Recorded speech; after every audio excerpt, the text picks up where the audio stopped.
Are you ready to unleash your full potential and become unstoppable in your success and leadership?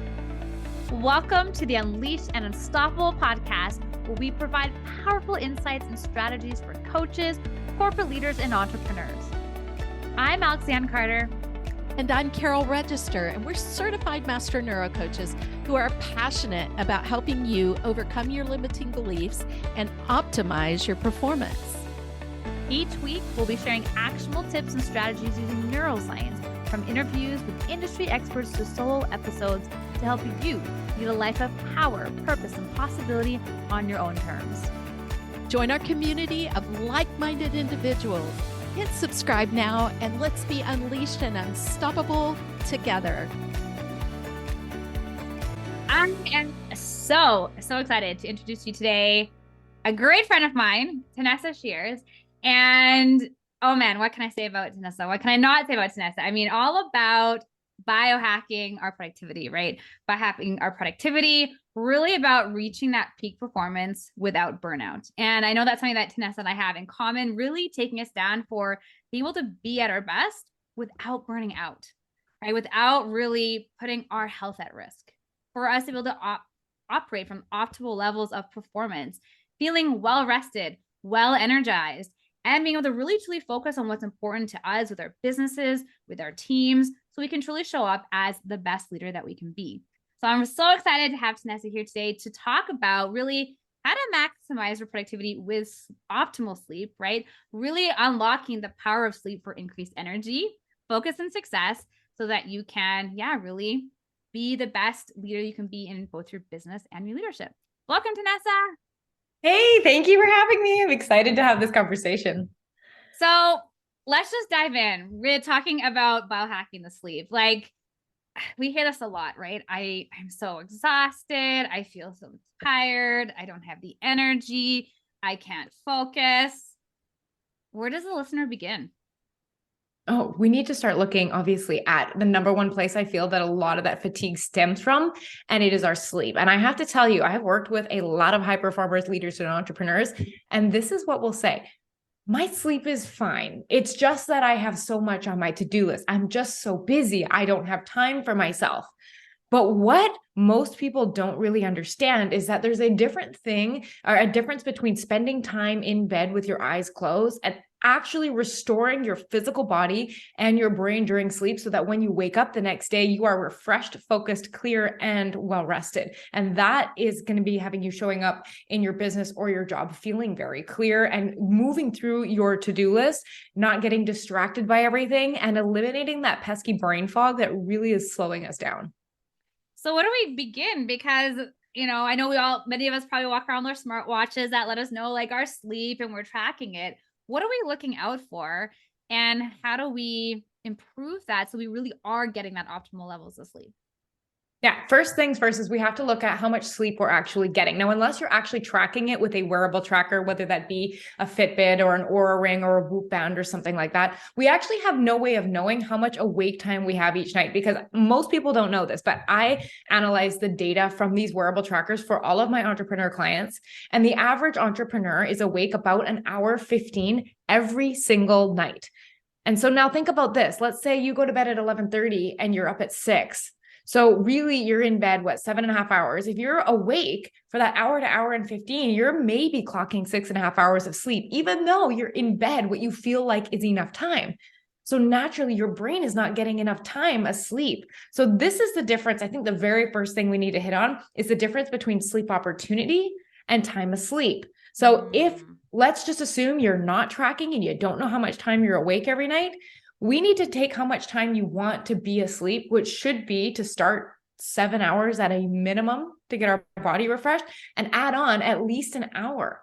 So if we are not in bed enough time to allow us to be asleep for 7 hours, we're going to feel really groggy. Our brain is going to feel like it can't get fired up in the morning. So that's the first part for sure. Wow. And that's, how many of us are like literally really only calculating the time that we're being, sleeping, quote unquote, right? But not taking in account those that interrupted sleep. Sorry. And I've seen that, right? Like the patterns of like the deep sleep and the REM sleep and the light sleep. Can you speak into that as well to maybe help the audience better understand, like, okay, I get that. I kind of see that. Where should I be focusing on? And I guess that would be my next question. Like, how do we improve it? How do we take it to the next level? Yeah. So the two main phases that happen while we sleep are deep sleep, which is physical restoration. So let's say you had a really hard workout during the day. That is what is going to help us physically recover from that workout. So our body and our physical brain is restored for the next day. So if you ever feel kind of really physically groggy and foggy, it may be just a lack of deep sleep. Now, on the other hand is REM sleep or dream sleep. That's REM stands for rapid eye movement.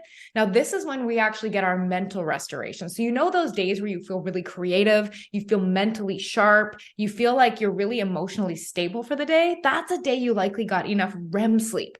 And so if you are lacking in REM sleep, you are much more likely to be emotionally volatile. Like those days where you're a little more snappy, you're irritable, you don't show up with integrity as a leader, you might be a little more fiery than usual, let's just say. And it's also the fascinating thing about REM sleep in general is it allows you to be more socially intelligent. So for me, in my situation, when I'm working with a client, my job is to be able to read their facial expressions and body gestures to know if I'm hitting on something that makes sense, if they seem confused, if they're leaning back. And if I can't pick up on that, whether it's with my team or a client, I'm not going to be doing my job effectively. So when you are looking at your sleep, and if you are choosing to sacrifice sleep quality, it's really looking at, do I want to sacrifice my emotional stability the next day? Do I want to sacrifice my ability to communicate with my team clearly and read into what's going on with them?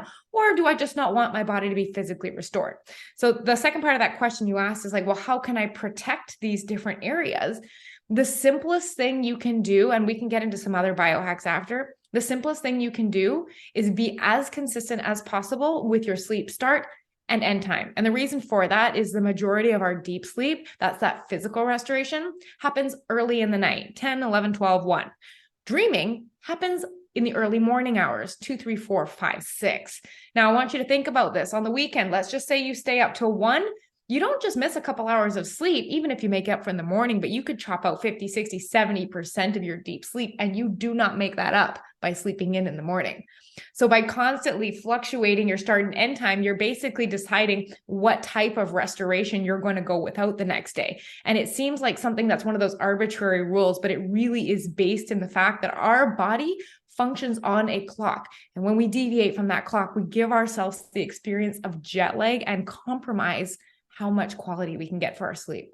That explains then, when we have our change, just that 1 hour difference, right? Oftentimes the next day you kind of feel really out of it because I know the last time I was like, you kind of feel like you just got off a plane, but that makes perfect sense, right? Because you are fairly consistent and all of a sudden just that 1 hour can really throw you off. So let's just drive that point home.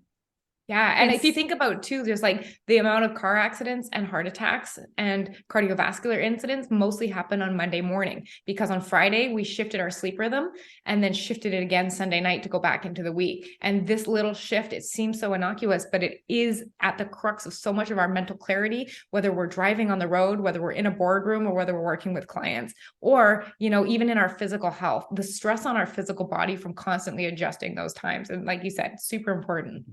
So that's powerful. I didn't know that statistic, but to think about that, right? So consistency is key with your sleep, with when you go to bed and when you wake up. So got that point down. What are some other tips? So we've got the consistency piece, but to also build in routine. I mean, I know you, Tanessa, you have an amazing sleep routine, and we hear a lot about morning routines and setting yourself up for the day. And I've heard, I think it was Michael Hyatt had mentioned about this before, how your next day actually starts the night before with your sleep. So thinking about that and thinking about your night routine, what are some tips you can share with the audience about setting themselves up that night before for the next day and looking at what that night routine can look like? Yeah. So from the neuroscience perspective, this is what I like to look at, is the most important thing we're thinking of when it comes to our brain clarity and how it relates to sleep is that concept we touched on briefly called circadian rhythm. It basically means our body's 24-hour clock. Now, there are different ways we can feed our brain information that affects this clock. So a really good example that I want to highlight is light is one of the most potent sources of information for our brain and our circadian rhythm. So when you're talking about, well, what do I do with my night routine so that I have high quality sleep?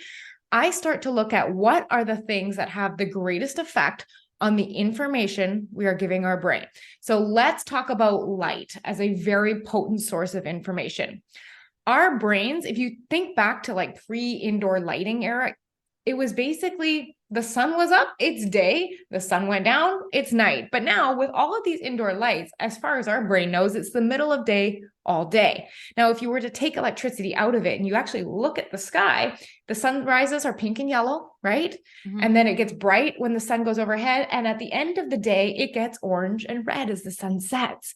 This was how our brain naturally synced to this clock. Now, here's how I like to tie that into our evening routine. How can we artificially simulate a sunset in our homes to cue our brains to get ready for proper sleep? And here's how we do it. There's 3 things when you think about your light. Number 1 is you want to take the intensity of the light down. So think of the middle of a day, the sun, how bright the sky is, and then right at sunset. So we want to take that dimness down. That's number 1. And that could be, dimmer switches. It can switch to, lamps instead of bright fluorescent kitchen lights. The second thing we want to do is think about table lamps instead of overhead lights, because that sun does like to set in height, right? As it comes lower on the horizon. So I'm thinking things like low table lamps and turning off anything overhead. And the last thing our brain perceives is color. So instead of having our fluorescent screens in our eyes, which, tells our brain it's the middle of the day, no melatonin, no sleep, this is great. I always like to think of softer colored bulbs, specifically in our bedside table lamps and on our end table lamps. So things like yellows, oranges, really warm colors. So basically we're switching off those lights, turning on warm yellow, orange, red lights. That's cueing our brain. Bedtime's coming. And if bedtime is coming, I should start producing more melatonin. Melatonin is that hormone that helps with the onset of sleep. Because if we stare into a screen all the way up to bedtime, our brain is basically like, it's the middle of the day. And then we turn the screens off and your brain's like, I need another couple hours to get going with the melatonin. And that is where that whole awake time that we alluded to earlier comes in. Because just because you're in bed, we need to think that your brain takes time to fall asleep. It wakes up in the middle of sleep cycles, even if you don't register it. There's all the times you wake yourself up or your kids, or you need to go to the washroom. And then there's the time you're waking up in the morning. So if we're going to try to reduce that, we really want to cue our brain to begin winding down a lot earlier. And one of the most powerful ways you can do that is with light. I'm curious to know around how much time, because I know there's different discussions out there in terms of we're looking at building this consistency, establishing going to bed, waking up at what time? Because I'm, my automatic would be your bedtime routine as you're getting ready for bed. But I know you, and I know that for yourself, it starts a little bit earlier than just say half an hour or so before it's time to go to bed. Yeah, so I'll explain the way I usually do it with clients, and then there's myself, because keep in mind that this is my profession. I love it. And it is everything to lean into this, but this is not always everyone's preference to do that. So with most clients, when I say, okay, the first thing we need to do is take control of your light, and that'll usually mean eliminating TV, that last minute Instagram scrolling before bed. And I usually get the deer in the headlights look of please don't make me take my phone. Don't take my phone. So I always think of what's something reasonable? And they'll normally offer me 30 minutes. And I'm like, cool. Right now you're on Instagram until you go to sleep. Let's start with 30 minutes. And I want you to build that in as a minimum baseline. You can achieve that. It feels doable because in that time, maybe you're brushing your teeth, getting your PJs on. There's some stuff that you're doing. So it doesn't feel like you're sitting there in that discomfort of not having the TV or the phone on. Then what I like to do is run experiments. So I say, okay, how about we try an hour just for this week? And if you get to the end of the week and you don't like it, you don't ever have to do it again. But if on the off chance, you all of a sudden start waking up feeling a lot more clear and less groggy, and you're more focused during your days, you'll have had the experience of brain fog and of clarity, and you get to choose what you want to do with it. I just love that idea of experimenting, and nothing has to be permanent, but I do like to have made that decision, having had both experiences of optimized and groggy, because once you experience clarity like that, it's very hard to go back. Oh, I love that. And I love the invitation, because a lot of times we can hear suggestions of it's got to be this much time. It's got to be that much time. But, you know, you listener, you get to be the judge of being mindful of the screen before bed and pick a time and stick to it. And then I love that invitation to then experiment with an hour, right? And as you were talking, I was thinking about, you know, my daughter's bedtime routine, right? Like we think about the bath and then the story time and the brushing teeth. And we really think about, I mean, it's about maybe about 45 minutes, an hour of really that nice routine. While my brain's thinking is like, okay, we get to now dim the lights. I'm seeing how that can place. I'm curious about music. I'm really curious to know about music. Like, is there any science around putting any calming music, or is there music that can signal, can help to the brain to also help communicate that? Or would you say that more quietness could help that? I'm just curious that something just came to mind. Yeah, I think music will be individual from person to person. Some people really like the silence. One thing that I have found to be quite effective for myself and with my clients, there's an app called Brain FM. And specifically how this app works is embedded in the music is a certain frequency that you can't detect to your ear. It just sounds like regular music, but our brain, the brain waves oscillate at different speeds. So right now, while you're listening to this and me and you are having this conversation, our brain waves are in beta right now. We are focused, alert, attentive. You're probably thinking about what I'm saying, what you're going to ask next. And that is how our brain is working. Now, there are also stages that occur between where we are now and sleep, even though as business professionals, we really like to think that we can just jump from one to the other. But if we're thinking of like, okay, how can I really tap into those phases, which the next slower brainwave state down is called alpha. And it's with that feeling of calm and relaxed and peace, you know, that kind of just slowness, that slow living feeling. That is the next one down. And then into theta, which is like meditation, daydreaming. And then delta wave is deep sleep.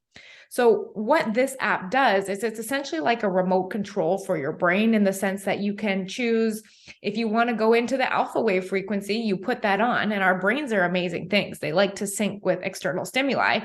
And so our brains will naturally grab on to that alpha wave activity and slow your brain down. So it is this way that I kind of like to use the neuroscience behind brainwave frequency and use music that way, especially for high performers that are like, what is relaxed? Like I'm reading in a bath. Am I not relaxed? Like, no, it's not always necessarily what you're doing. It's how you are feeling. So the invitation I give many of my clients is, okay, if you're having a hard time feeling that slowdown before sleep, this app will give you an idea of what the target feeling is. Because sometimes when you're used to running at such a high speed, you have a hard time really tuning into what slow feels like because you've been running fast for so long. So sometimes I like that kind of like artificial invitation to kind of help you re-experience that.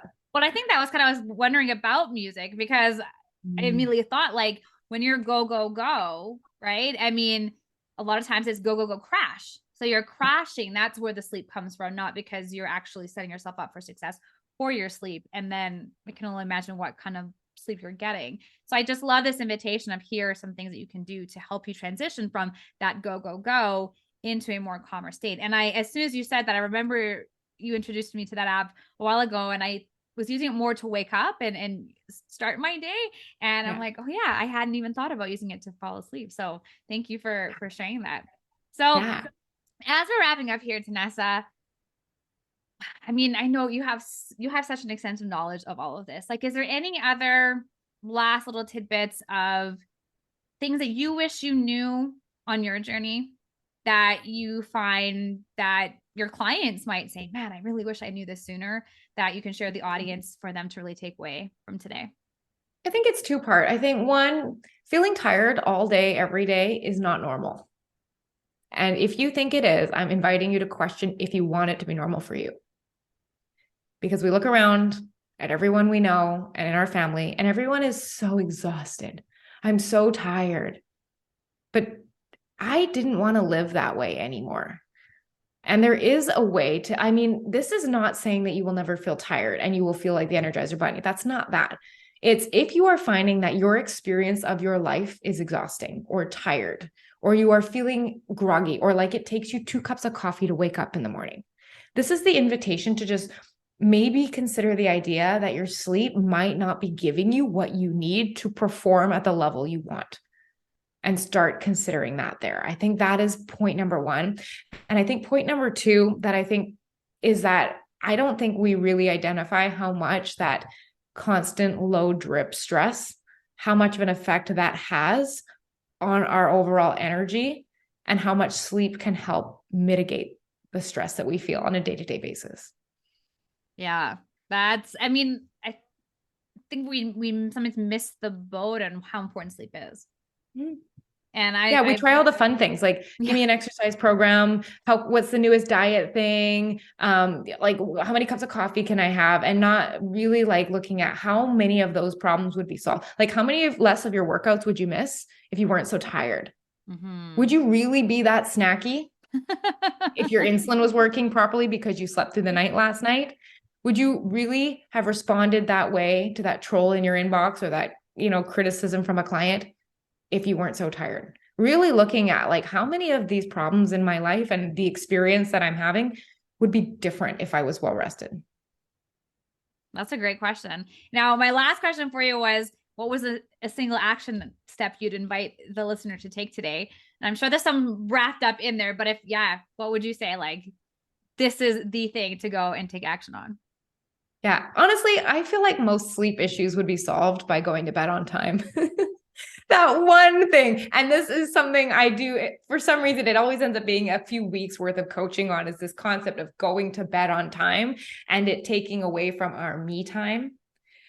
But my invitation is like, I want you to think how much more of your life you would experience during your evenings with your kids, with your family, if you had the energy to be present. Would you feel like you needed so much me time in front of the TV at the expense of your sleep? So if you could pick a bedtime, I invite you to try this. Pick a bedtime 6 out of 7 nights a week and honor that for 2 weeks. You'll have had both experiences, and then you get to decide how you want to feel for the rest of your week. Oh, I love that. Pick a bedtime, come in for 2 weeks. And it's this experiment. It gets to be fun. Like, I think this is something I want to drive home with leadership. Also gets to be fun. Like, there's a lot of seriousness, right? And we know that sometimes leadership can be hard and experience all these pressures. So let's make this fun, and let's make sleep be fun, right? I've often been one to talk about paying yourself first. And the S there is the sleep piece of it. And it's honestly, I think, the thing that leaders especially will sacrifice first. And then we think about like this optimal performance, right? And optimal performance of our teams and our businesses. And yet we are not taking care of number one, which is ourselves, and ensuring that we're getting the rest that we need. Well, and I think part of it, just to wrap up on that, is that we're often caught in that like myth that if I just stay up later and get this done at the expense of sleep, I'll finally be able to catch up. That is a myth. If you are a high performer in any capacity, that goal list, that to-do list is forever going. And the idea that I'll just be a little more productive if I sleep less. Well, what if sleeping more, you were able to tap into your brain capacity, and what took you 8 hours takes you 6? What would you do with 2 hours extra every day? Would you do an extra project? Would you start a workout routine? Would you learn how to cook? Sleeping gives you time back from the productivity you get. It does not take time. Powerful. I just want to let that land with everybody. So Tanessa, I know you have an amazing gift for the listener. Do you mind sharing a little bit about that? Yeah, it is a 3-part mini course that I have made. It's completely free. It's called 3 biohacking secrets to optimize your sleep and boost your energy. And in there, I dive into what I feel are the 3 most impactful things that have made a noticeable difference in my energy, how I feel, how I show up to my business and my life and my family. And they're really simple things that you can go and take action on that day to start waking up a lot more well-rested. And that's at TanessaShears.com/biohacking. Awesome. And we will have that link available for you guys. And I just want to point out, like, Tanessa has 2 young daughters. And so, she has really biohacked the sleep. And so, and sharing things that even if you have young children running around, that you can implement this. And so I just wanted to point that out there, right? Because, you definitely know a thing or two, right? I get that all the time. People are like, okay, try having kids. I was like, I have a 2-year-old and an 8-month-old right now. Like, I get it. It is more difficult, but it is so doable. And it's setting yourself up for success, right? And working with what you have available. Something that you said there, Tanessa, that landed with me, and taking into consideration, like if we do have maybe younger children that are waking up in the middle of the night, you have to take that into consideration with our bedtime, still ensuring that we're still getting that sleep. And that might be one of our wake periods, but just to be starting with that the night before to set ourselves up for the next day. And so, yeah, I want to thank you so much for being here and sharing your wisdom. And I'm always learning so much from you. I invite you guys to follow Tanessa on Instagram as well, because she's always sharing some great biohacks and sleep hacks to really be able to optimize your sleep. So thank you so much for being here. Thanks for having me. All right. Bye, everybody. Thanks for listening. Thanks for tuning in to another episode of the Unleashed Unstoppable podcast with your hosts, Alexandra Carter and Carol Register. If you enjoyed this episode and you'd like to help support the podcast, please share it with others, post about it on social media, or leave a rating and review, and subscribe. That's all for this episode, Wildly Ambitious Leaders. See you next week.